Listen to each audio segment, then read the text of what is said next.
On that moonless night, the sea lay still, a black mirror stretching across Iron Bottom Sound. The only movement was the slow drift of smoke rising from shattered destroyers, silent reminders of men who had already paid the price for a battle not yet finished. Somewhere beyond the dark horizon, a massive shape moved blindly through the water, unaware that it had already been seen, measured, and marked by an unseen enemy. The air was thick with the scent of burned oil and the distant echo of dying ships. Every sailor who stood watch knew that whatever happened next would decide far more than the fate of two warships. It would determine whether an entire campaign survived the night. For decades, navies had trusted their eyes to win battles. But what happens when sight no longer matters, when the side that fights in darkness suddenly loses the night? In the next few minutes, a single decision would challenge everything tradition had taught, everything commanders believed, and everything an empire relied upon. And it would all begin with a glowing radar trace on a circular screen deep inside a steel tower. The night before the decisive encounter, the struggle for Guadalcanal had reached a breaking point. For 3 months, exhausted Marines had clung to the island with little more than determination and a single lifeline: the runway at Henderson Field. Every gallon of fuel, every crate of ammunition, every wounded man evacuated from the island depended on that thin strip of land carved out of jungle and coral. And the Japanese knew it. If the airfield fell, the entire American foothold in the Solomon Islands would collapse. To restore their dominance, the Imperial Japanese Navy prepared yet another night bombardment, one delivered not by scattered cruisers, but by a powerful task force led by a battle-tested capital ship. Their confidence came from decades of training in darkness. Long before radar existed, Japanese sailors had learned to trust instinct, optics, and the silence of night itself. They mastered the long-lance torpedo, fast, invisible, and deadly at ranges no American commander believed possible. They had proven their doctrine repeatedly, from the catastrophe at Savo Island to the bloody melee of November 13. The Americans feared the night because the Japanese had turned it into a weapon. Yet this time the Americans brought something different. Task Force 64, 2 fast battleships and 4 destroyers slipped toward Iron Bottom Sound. As the sun vanished behind low clouds, their advance was slow, deliberate, and silent. On the bridge of the flagship, a man who had spent his career studying the science of gunnery waited for a moment he had anticipated for years. He understood that the battle to come would not be decided by who saw first, but by who understood the new mathematics of detection. As darkness thickened, the destroyer screen formed ahead of the 2 battleships, fragile shields against the torpedo-armed hunters they knew were waiting. The sea was calm, the air heavy with salt and distant thunder, a deceptive stillness hiding the violence that would soon erupt. Every officer understood the stakes. If the Japanese force slipped past them and silenced Henderson Field, the Marines would have no air cover by dawn. If the Marines had no air cover, they would not hold the island. While Japanese lookouts strained their eyes against the black horizon, American radar operators watched clean, bright returns sweep across circular screens. They saw shapes, cruisers, destroyers, a battleship moving south toward Guadalcanal. The Japanese saw nothing. For the first time in the Pacific War, the night did not belong exclusively to them. And yet, despite this advantage, the Americans knew the danger ahead. The first clash would not be fought by the battleships. It would fall to the destroyers' small, thin-skinned ships that would have to face the full fury of Japan's night-fighting doctrine before their larger companions could even fire a shot.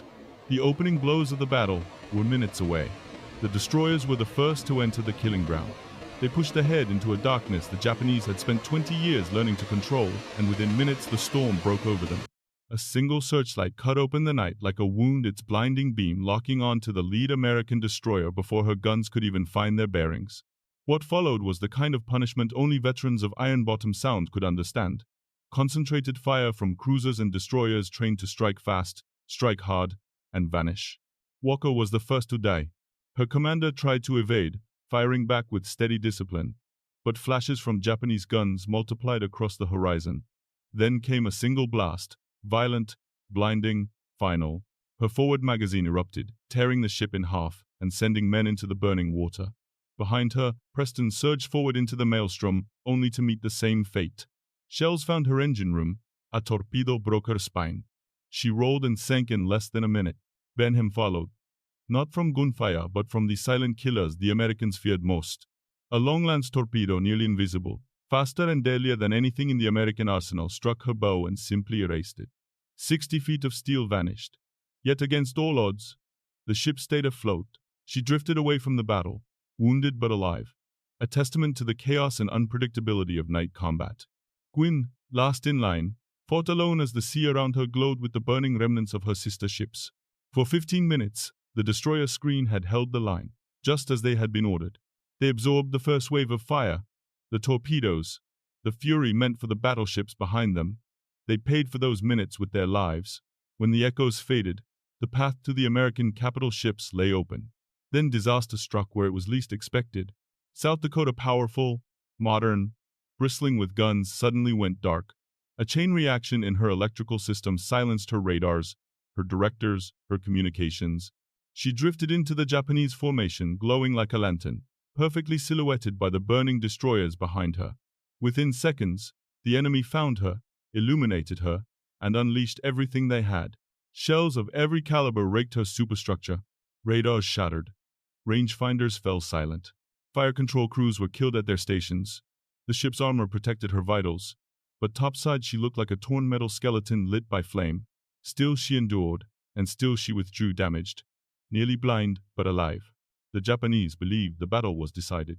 They had shattered the screen. They had driven off the second battleship. They saw the path to Henderson Field wide open. They prepared to reorganize and complete their mission. What they did not see, what they could not see, was the silent giant still waiting in darkness. Her radars were locked. Her guns were ready. And the man guiding her understood that the next few minutes would decide not just the fate of the night but the future of naval warfare itself. For a brief moment, the night grew strangely quiet. South Dakota had disappeared into the blackness, and the Japanese captains believed the last obstacle between them and Henderson Field had been swept aside. Their ships adjusted course, confident, steady like hunters moving in for the final strike. But deep in the dark water to the south, another presence was waiting. Silent, unlit, watching. When the order finally came, it was almost whispered.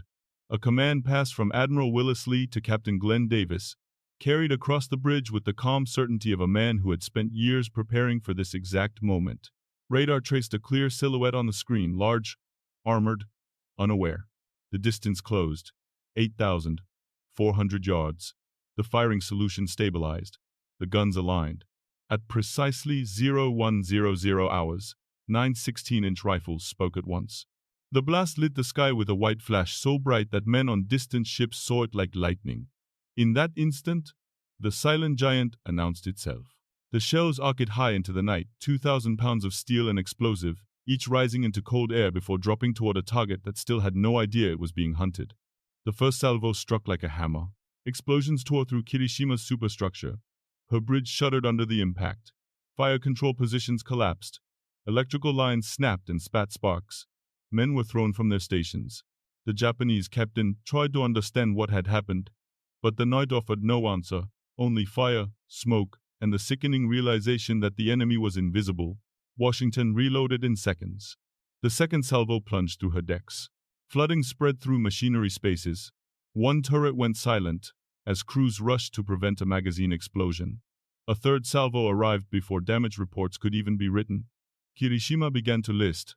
Her steering jammed. She turned helplessly, in a slow, widening circle caught between the physics of a sinking ship and the precision of radar-directed fire. For 7 relentless minutes, the bombardment continued. 9 salvos. Dozens of hits. Fires raged from bow to stern. Bulkheads buckled. Engine rooms filled with steam and water. The main battery fell silent, not by choice, but by destruction. When the order cease fire finally echoed across Washington's decks, the Japanese battleship was already a burning ruin. Around her, Japanese destroyers scrambled to launch torpedoes. Dozens streaked through the water, deadly and silent. But Washington maneuvered like a boxer slipping punches, turning hard to avoid each invisible threat. Torpedoes passed ahead, astern, alongside, never striking their mark. Luck played a role, but so did skill, training, and the discipline of a crew that trusted their instruments more than their eyes. By the time the battle slipped back into darkness, Kirishima was dying. Her list deepened. Compartments flooded beyond control. Fires consumed the superstructure. Crews abandoned ship as rescue destroyers came alongside. 3 hours after Washington's first salvo, the battleship rolled to starboard, hesitated, and slid beneath the black water of Iron Bottom Sound. It was the only time in the Pacific War that an American battleship defeated another battleship in a one-on-one surface engagement. And the cost, though hidden behind the triumph, still drifted on the waves, men lost on destroyers, a battleship mauled, and a night that would be remembered for both victory and sacrifice. In the hours after the battle, the significance of what had happened was clear only to those who understood how navies evolve. For decades, surface warfare had been built on the supremacy of eyesight, on rangefinders, spotters, searchlights, and the instincts of seasoned officers. But in Iron Bottom Sound, that world ended. The night no longer belonged to the Japanese. It no longer belonged to darkness. It belonged to the ship that could see without light. American commanders, still recovering from the chaos of November's earlier battles, quickly grasped the magnitude of the shift. The victory was not simply that a battleship had been sunk. It was that a battleship had been sunk by a ship guided entirely by electronic perception. USS Washington had fought the way future warships would fight through data, coordination, and trust in technology. In Washington, D.C., analysts and planners recognized the implications. If radar could allow a single ship to defeat a superior force at night, then doctrine, training, and command structures had to be rebuilt around this capability. The Navy moved quickly, institutionalizing what had been improvised during the battle. Combat Information Centers (CICs) were formalized, staffed, and standardized. No longer would radar operators work in isolated compartments. No longer would information move slowly or unevenly through a ship. The Pacific Fleet would fight through organized intelligence, not scattered reports. Abroad, the reaction was more subtle, but equally profound. Japanese officers who had dominated night engagements for years now faced an enemy they could not see, and more importantly, could not predict. Radar did more than expose ships, it exposed weaknesses in an entire doctrine. Suddenly, the aggressive night torpedo attacks that had defined Japanese tactics became suicide runs against opponents who could track them from miles away. The psychological impact was immediate. Crews who once trusted their instincts began hesitating. Commanders accustomed to pressing the attack now pulled away at the first sign of radar presence. And with each engagement in 1943, American forces grew more confident. The balance of power in the Pacific shifted not through overwhelming numbers, but through mastery of a technology the world was only beginning to understand. This was the moment the Pacific War quietly changed direction. The victory at Guadalcanal was not only a strategic win, it was proof that the future of naval warfare would be defined not by who fired first, but by who understood the invisible battlefield that technology revealed. When the sea finally grew quiet again, and the glow of burning ships faded into the black horizon, a different kind of silence settled over Iron Bottom Sound. It was the silence that follows a turning point, the kind that historians later identify as the moment when the past gives way to something new.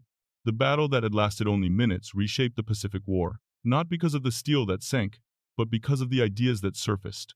For Admiral Willis Lee, the victory was never about glory. He had no interest in proving himself, nor in rewriting the traditions of naval warfare for its own sake. What mattered to him was the cold, simple truth. Knowledge could win where eyesight failed. Radar had not just guided shells, it had guided a new philosophy of command. Lee understood that the officer of the future would make decisions not by what he could see from the bridge, but by what he could interpret from the electronic heartbeat of a ship. For USS Washington, the night's triumph became the defining chapter of her life. She fought in many campaigns afterward, protecting carriers, bombarding islands, standing watch in the final months of the Pacific. But she would forever be remembered for the minutes in which she fired blindly and struck with absolute precision. Few warships in any era get to prove a concept so decisively. Fewer still do it without taking a single casualty. Yet the deeper meaning of the battle lies not in the destruction of Kirishima, nor in the rescue of Henderson Field, but in the lesson that innovation requires courage. The courage to trust untested systems. The courage to break from tradition. The courage to believe that what cannot be seen may still be understood. The men aboard Washington carried that burden and delivered a victory that would echo far beyond the Solomons. Some scars of that night remain on the ocean floor, scattered among the wrecks that give Iron Bottom Sound its name, but the legacy rises far above the waterline. Every modern warship, every combat information center, every radar-guided weapon owes something to what happened in those 7 minutes. It was a reminder that even in war, progress does not come from strength alone, only from the willingness to change. And perhaps that is the question worth asking today. What other breakthroughs lie just beyond the edge of what we can currently see?